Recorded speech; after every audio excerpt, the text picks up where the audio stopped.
Ya, Bupati Indramayu Luki Hakim mulai magang di Kemendagri dan Luki akan menjalani pembinaan di Ditjen Administrasi Wilayah setelah melanggar karena liburan ke Jepang tanpa izin. Ada Jessica Winoto yang akan melaporkan dari Kemendagri. Ya, pemirsa, diketahui pada hari ini adalah hari pertama Luki Hakim selaku Bupati Indramayu Jawa Barat menjalani sanksi magang yang diberikan langsung oleh Menteri Dalam Negeri setelah melakukan pelanggaran perjalanan ke luar negeri tanpa izin dari Kemendagri. Dan tadi kami sempat bertemu secara langsung dengan Luki Hakim yang didampingi juga oleh Direktur Jenderal Bina Administrasi Kewilayahan, yaitu Safri Zalza, dengan memberikan beberapa poin agenda pada hari ini akan dijalankan oleh Luki Hakim, antara lain pembinaan atau pemberian materi seperti terkait Satpol PP, pemadam kebakaran, dan lain sebagainya. Dan memang diketahui bahwa sanksi magang ini diberikan oleh Kemendagri kepada Luki Hakim bahwa setelah melakukan pelanggaran, melakukan perjalanan ke luar negeri ke Jepang bersama keluarganya di tengah libur Lebaran 1446 Hijriah yang lalu.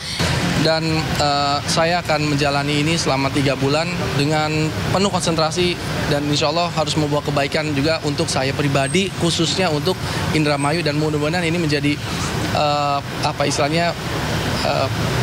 informasi untuk kepala daerah yang lain bahwa jangan sampai melanggar aturan.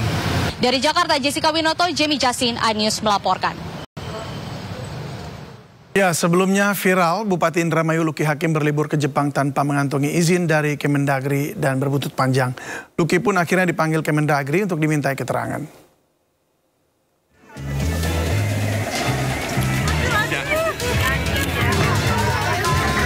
Kasus viral Bupati Indramayu Luki Hakim berlibur ke Jepang tanpa mengantongi izin dari Kemendagri berbuntut panjang. Akibat hal tersebut, Luki Hakim dipanggil ke Kemendagri untuk dimintai keterangan. Sebelumnya viral unggahan Deddy Mulyadi yang menyentil liburan Luki Hakim ke luar negeri di waktu cuti libur Lebaran. Dalam unggahannya, Deddy menyebut jika nanti liburan lagi harus meminta izin terlebih dahulu. Deddy Mulyadi juga menyebut jika pelesiran Luki Hakim menyalahi aturan Kementerian Dalam Negeri. Itu juga di WA dia sudah jawab, dia meminta maaf karena dia pergi ke Jepang untuk memenuhi janji terhadap anak-anaknya. Kan itu yang saya sampaikan. Tapi saya jelasin Pak Luki, memang kita ini hari ini adalah pejabat negara. Jadi karena pejabat negara terikat oleh peraturan negara. Nah, walaupun itu keinginan anak-anak, hak kita untuk memberikan kebahagiaan bagi anak-anak kita. Tapi kan bahagia tidak mesti di Jepang. Sementara itu, Kementerian Dalam Negeri melalui Wamendagri Bima Arya menyebut jika terbukti melanggar aturan, Luki Hakim berpotensi mendapat sanksi berupa pemberhentian sementara dari posisi bupati selama 3 bulan. Luki Hakim pun mengaku ia kurang teliti dalam memahami tertolaknya perizinan yang sempat diajukan stafnya. Sementara itu, terkait dengan sanksi, Luki siap menerima meski dirinya tidak ada niat untuk melanggar aturan yang sudah ditentukan. Tim Liputan iNews melaporkan.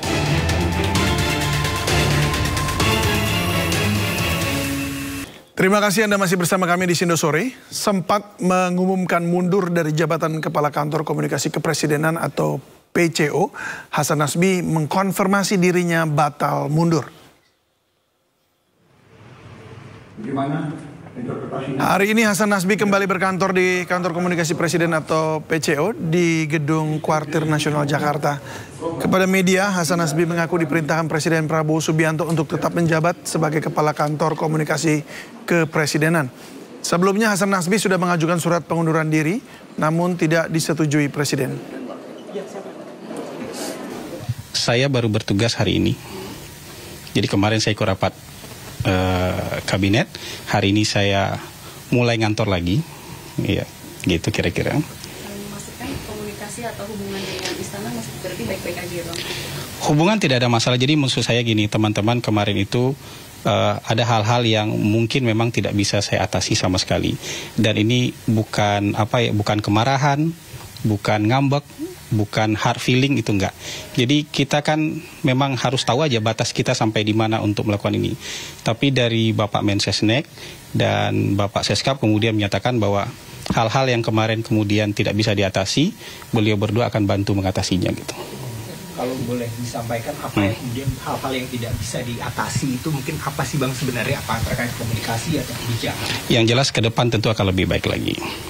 Ya. Yang nggak usah dijabarkan lah. Insya Allah ke depan akan jauh lebih baik lagi. Terima kasih.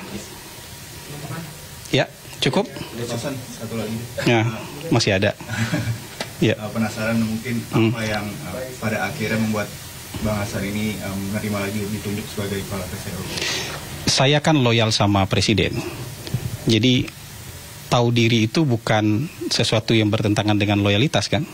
Tapi begitu diperintahkan untuk melanjutkan, ya sudah, kita sebagai bawahan beliau, sebagai anak buah beliau, ya patuh untuk melanjutkannya gitu. Dari dunia olahraga, pemirsa, setelah libur panjang Liga Futsal Profesional 2025 kembali bergulir. Pada pekan ke-8 ini langsung tersaji 5 pertandingan yang sangat sengit telah memperebutkan kemenangan.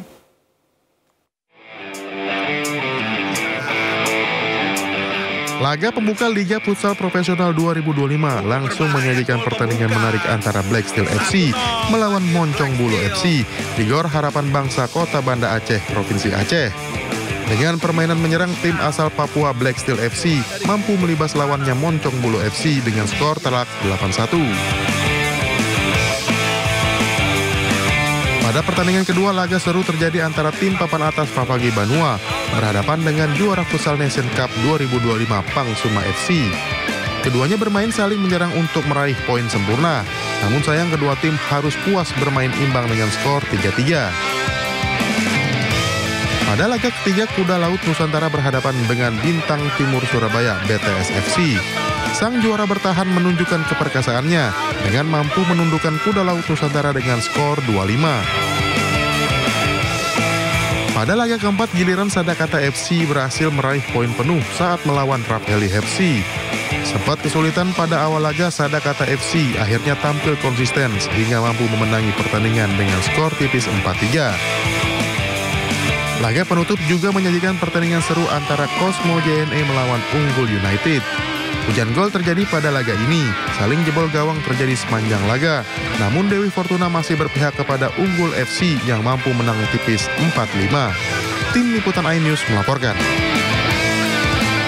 Bupati Indramayu Luki Hakim mulai menjalani sanksi magang di Kemendagri pada hari ini, dan selama 3 bulan masa magang, Luki akan dirotasi di seluruh Direktorat Jenderal Kemendagri. Sesuai sanksi yang diberikan, Luki Hakim juga harus menggunakan transportasi umum untuk ke kantor selama masa magang. Dan hari ini, Luki mengaku naik taksi ke kantor. Tadi pagi saya hadir ke sini sesuai arahan Pak Wamen untuk menggunakan kendaraan umum. Tadi saya naik taksi karena terlalu pagi, nggak bisa juga naik itu. Menghadap Pak Menteri, meminta arahan sebelum menjalankan selama 3 bulan, dan beliau mengarahkan, memberikan petunjuk. Tentu saya mengucapkan permohonan maaf karena ya sempat membuat gaduh lah atas kesalahan saya ini, dan sekarang ini saya sedang menjalani sanksi di hari pertama, yaitu sanksi pembinaan, dan kebetulan istilahnya kelas yang pertama bersama beliau Bapak Safrizal, tentu akan banyak sekali hal-hal yang saya pelajari. Tadi pertama jalan keliling dulu, beliau ngajak saya keliling-keliling orientasi gedung-gedung di sini, tempat-tempatnya.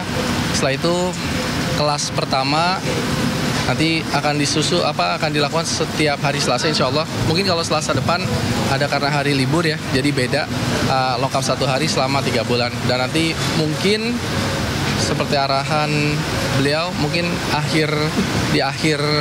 di bulan ketiga akan ada di PDN, mungkin insya Allah bisa bermalam di sana.